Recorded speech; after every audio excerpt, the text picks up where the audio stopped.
Hey guys, it's QuickyBaby and I'm bringing you a replay in the E50M. I'm playing in a platoon with Ike and with Jingles, and I will highlight this is the 8.10 version of the game. This game happened, I think, in January. I totally forgot about it, and I really wanted to do a video on it when I watched this replay back, because it's just wait for it. Some ridiculous stuff is going to happen later on in this replay. So we're playing on Redshire, as you'll know. Redshire, oh wow. Trip down memory lane, bro. Old school Redshire. Look, there's hills everywhere. There's a hill up there. There's a hill up there. There's just hills everywhere. But, no. Putting on a more serious base. I absolutely love what they've done to Redshire in 8.11. Watching this replay back, I just think, oh, why couldn't they have done it years ago? Because it has completely changed the way that the gameplay works on Redshire, and all for the better. However, from this replay, I've had no problems using the old school Redshire. Usually I would go north on this map, and I think if I had gone north, I would have still had a very good game. Look at those juicy tier 9 medium tanks that I could have dealt with. But oh, here we go! It is time to take out this Object 140. I don't want to go too much further forwards. And this is where the E50M usually has a really good time. He has better DPM than me. But really, I can bounce him, whereas he can't bounce me. Oh!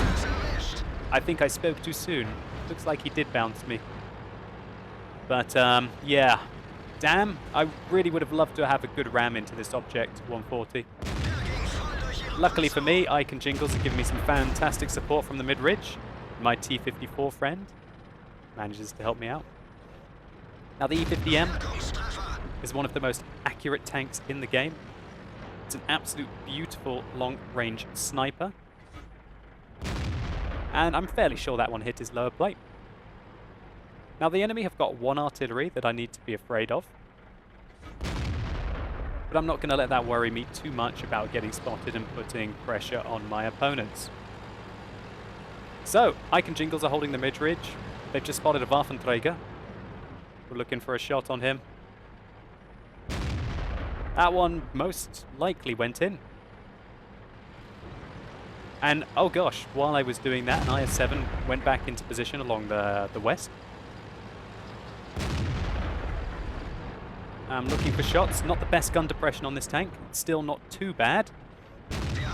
Oh, I think I fired that one a little too high and allowed the IS-7 to get into a very sneaky position. A bit of a noob move there, really. I gave him my lower plate. I'm not really angling my tank very well. And I don't really have that much opportunity to pen the top of an IS-7 turret. So I'm loading a heat round here. And oh god, the Waffenträger just took out Ike. But luckily for us, the T-54 took out the IS-7 that was there. So this game, it's developing very much like old school Redshire, apart from we're being a bit more aggressive than usual. Usually there was a lot more camping on this map. The way that we've aggressively taken the south and Jingles has aggressively taken the north. Fire one clutch there, well not really clutch, just an opportunistic shot. And oh no, it's a Death Star, quickly kill it with fire. And luckily, when you're in one of the most accurate sniping tanks in the game, you're able to pinpoint those lower plate shots with a lot better precision than the other tier 10 tanks. Well, the tier 10 medium tanks would be able to. Okay, a big box of health, the Tortoise, tier 9 British tank destroyer. Please let me shoot you over and over again and give me all of your juicy, tasty experience. But no, not today. He's not interested. He doesn't want to feed us. So right now, our team are digging in along the east. They seem to be holding them back. Oh, that one went a bit wayward. I was trying to aim for his weak point on top of the tank. Not able to hit it though. Not too much of a big deal. Now I'm left at the back like a total pussy-o, but to be honest, this is where the E50M sometimes is the right thing to do, to be at the back being a long-range sniper. However, I don't really want to be left at the back because that's not my playstyle. So I'm going to push forwards, looking for a shot to help out Jingles in the middle in his M48 against the Waffenträgers. Oh, the thinnest shot. The thinnest shots. And you can make them in this beautiful German tier 10 medium tank. I know a lot of you might be watching this replay and saying, oh, why don't you play the E50M more? Well, for me, I totally respect like long-range sniping playstyle, but for me it's not exciting, and so I try to avoid it. Can still have some monster games in the E50. Hopefully going to show you here. So, looking for the cupola on the tortoise. Don't quite hit it, but hit the flat bit of armor. He managed to take a huge chunk out of our guy. I want to try and find him. I fire blind. Not super likely to hit him. So right now, there's a 183, a Waffenträger Alf Panzer IV and Alf E100, a Lorraine above me, and there's an artillery that will be raining death upon us. However, I have the jingles, and so I advance. I use this bush thinking that maybe I will get spotted from up on this ridgeline. I'm realizing quickly that the enemies are never going to be there, because that's the kind of the dead zone in between Jingles' position and really where the enemy will be camping. However, luckily for me, the 183 shows himself. Put a good shot into his lower plate, and we don't even get spotted. Fantastic. Oh, the tortoise went down as well, and I'm thinking now, yes, okay, this game is looking very secure. We've got two Tier 10 IS-7s, an Object 704, and an E-75, all holding that eastern flank. We've got me and Jingles rocking along the middle. Oh god, there's a Waffenträger, but it's got no health. Can't see it. Aim for the artillery. Can't see it. Oh, damn it, the Waffenträger got Jingles. That totally sucks. But luckily, we're looking like we're having a shot on this artillery. We might have hit him there, but we got spotted. And there's a T-54 raining shells down upon us. I think we bounced the Waffenträger once, or the artillery. Firing an AP shell, probably the Waffenträger. It's lucky for me. So I'm angling my armor. Unfortunately, the T-54 manages to penetrate me once. I decide to reverse up. Waffenträger shooting me. Not today. And look at the E-50's armor. We bounced the Waffenträger once, and I've got a funny feeling that we just bounced the artillery again. Either that or the Waffenträger Alf Panzer IV has relocated. But yeah, E-50M armor, when it works, it works. It's absolutely beautiful to have that hull armor. Oh, that was unlucky. I think I didn't quite judge where the ridgeline was. Bad shot by me. Looking for the T-54. Hells yeah. Okay, wow. Alright, so yeah, still looking secure. Look at this. Right now, we've got two IS-7s and an E-75 going after a single mouse. We've got an artillery who's crippled, a Waffenträger who we don't know where is, and an E-75 that we don't know where he is either. Oh, I so nearly have a shot on the artillery, but not quite today. So, two IS-7s and E-75.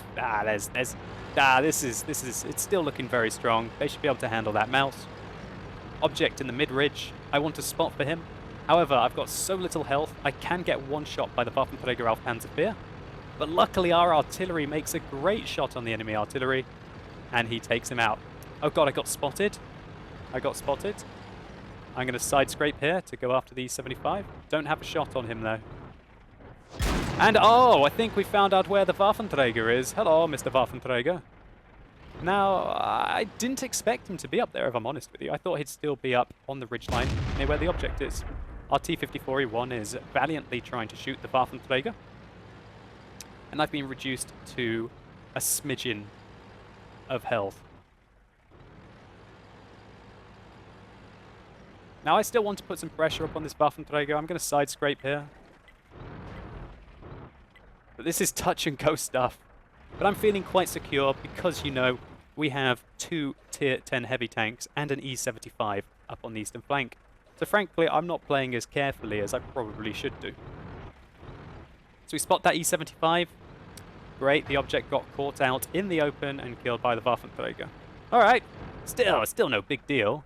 So that E-75 is now completely in a safe location. I can't really deal with him, and he's going to have to come across and try and dig us out. But I'm thinking, hey, you know, it's okay. Cool, the IS-7s finally killed the mouse. This game's pretty secure. We've got two Tier 10 heavy tanks and an E-75 on the eastern flank, and we've got 5 minutes left in the game. We put on a great shot on the E-75, looking for a second shot. Just miss it. That one probably scraped the back of his tank. Not the best of shots. And I'm using this rock to hide from the Waffenträger. Alright, so the E75 played very aggressively and got the T54 E1 there, and we bounced off the lower plate of the E75. So right now, you know, I'm kind of thinking, alright, still not too worried about this game. We've got three high-tier heavy tanks, including 2 tier 10s. And I'm just picking this E75 apart. I probably should have gone for the retract there. I think that was a misplay, actually. But considering our artillery's position, the E75 is not going to be in cover. So I'm going to side scrape again to try and deal with the Waffenträger. And right now I'm thinking, okay. So it's a minute since they killed the mouse. What's going on? I'm getting distracted. I'm wondering, I'm speaking to Ike and Jingles going, hey, you know, what's going on the east? They killed that mouse a minute ago, yeah? So yeah, I'm locked down. There's a Waffenträger on my left, E75 on my right.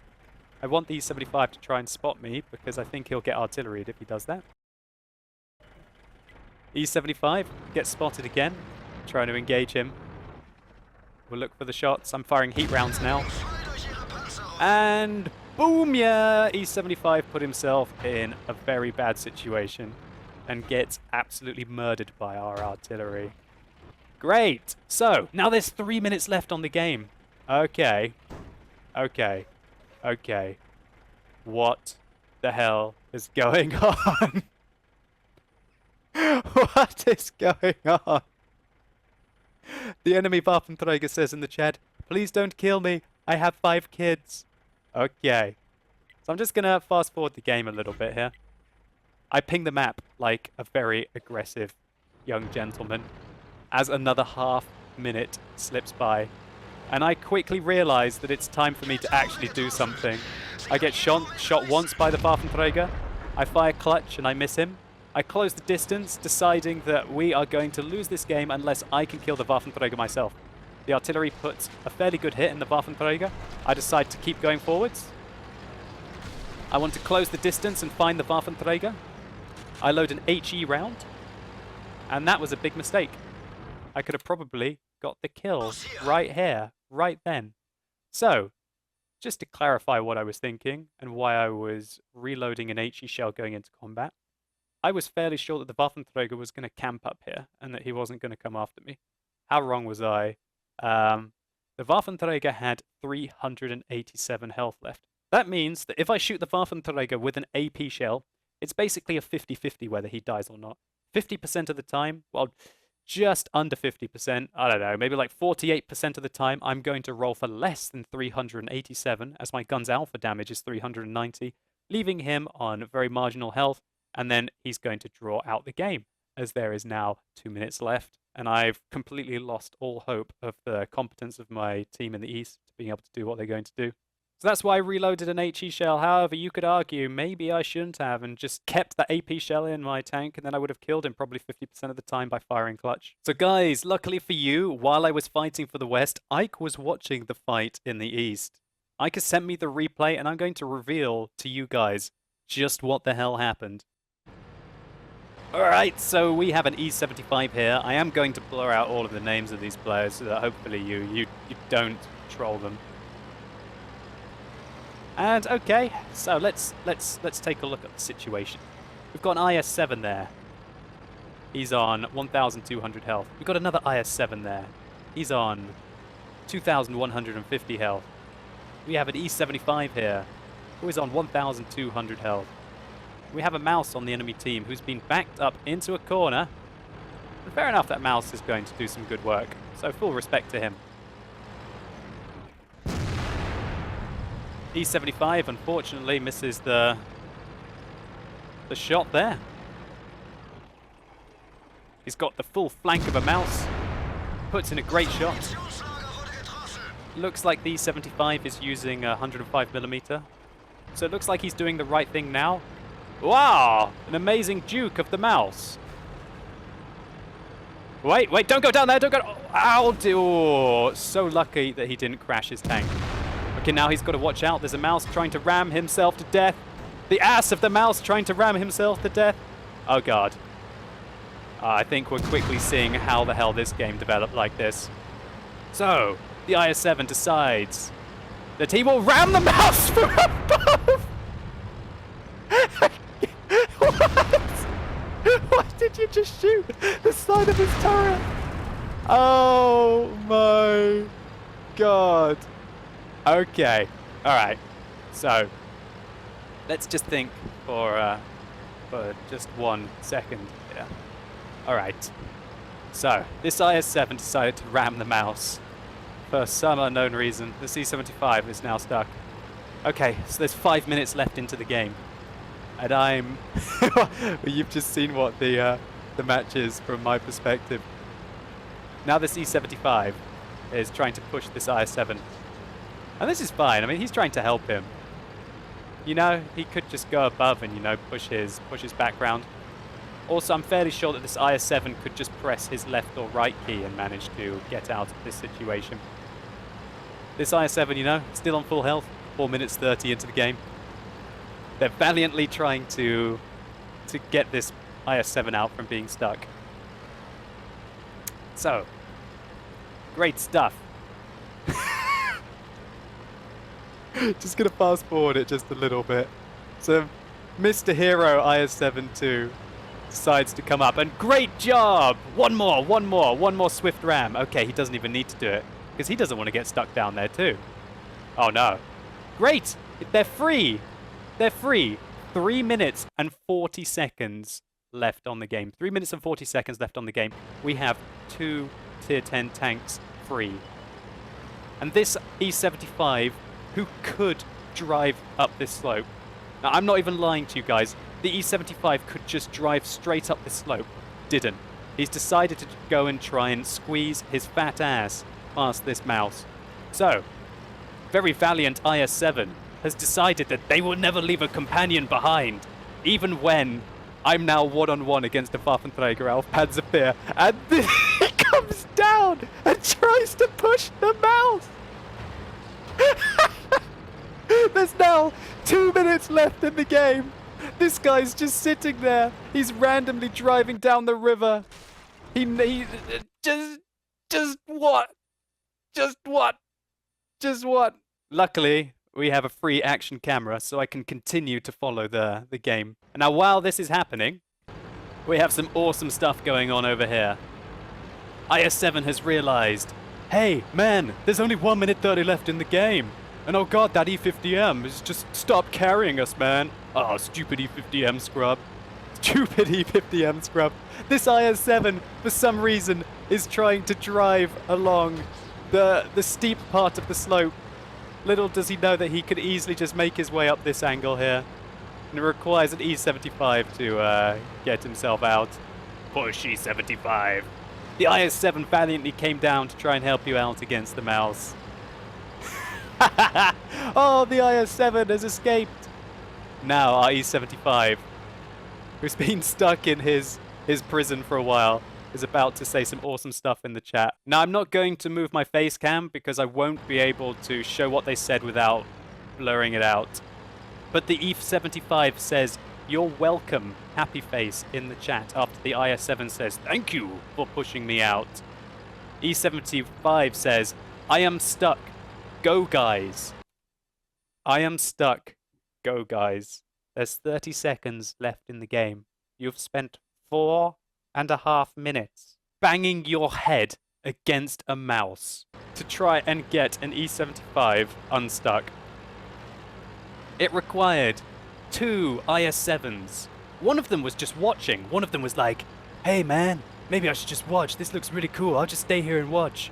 One of them went down to try and push him out. And then he went and pushed him back up. And the IS-7, who went off on a tangent along this way and then went back up to here, where he should have gone immediately, has finally made it towards where the Waffenträger is. It ended up being a draw. The Waffenträger stayed hidden. And this, my friends, was probably the dumbest thing I have ever seen in World of Tanks in the history of me playing this game. Congratulations to you, IS-7s and E-75. you have won the World of Tanks today. So let's just take a quick look at the post-game stats. So we managed to get 1,578 experience for that draw. We ended up doing 6,272 damage. We took nearly 6,000 potential damage in the E50M and managed to do 1,000 spotting damage, mostly for the artillery at the end, traveling nearly 3 kilometers in the game. This was 1,052 base experience for the draw. It's absolutely brutal. I must give a shout out to the enemy Waffenträger though. Calvorota 69, you played a good game, sir, and you defended valiantly.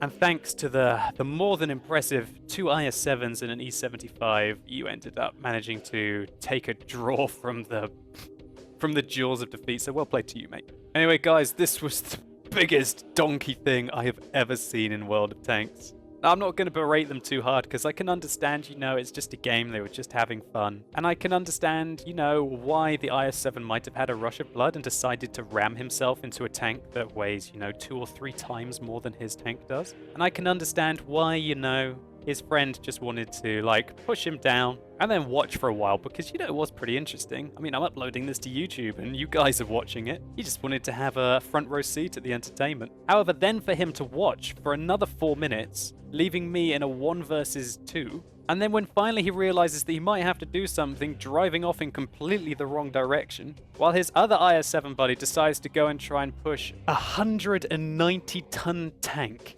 with an IS-7. The mind just starts to boggle. The fact that also if you drive properly up that slope, you can actually get up that way. Oh, it's just too much. Anyway, guys, I hope you had fun at my expense. If you did, please consider rating this video down below. And let me know what you think about this replay. What would you have done in my position? Anyway, thank you so much for watching. You've been epic. And hopefully I'll see you soon.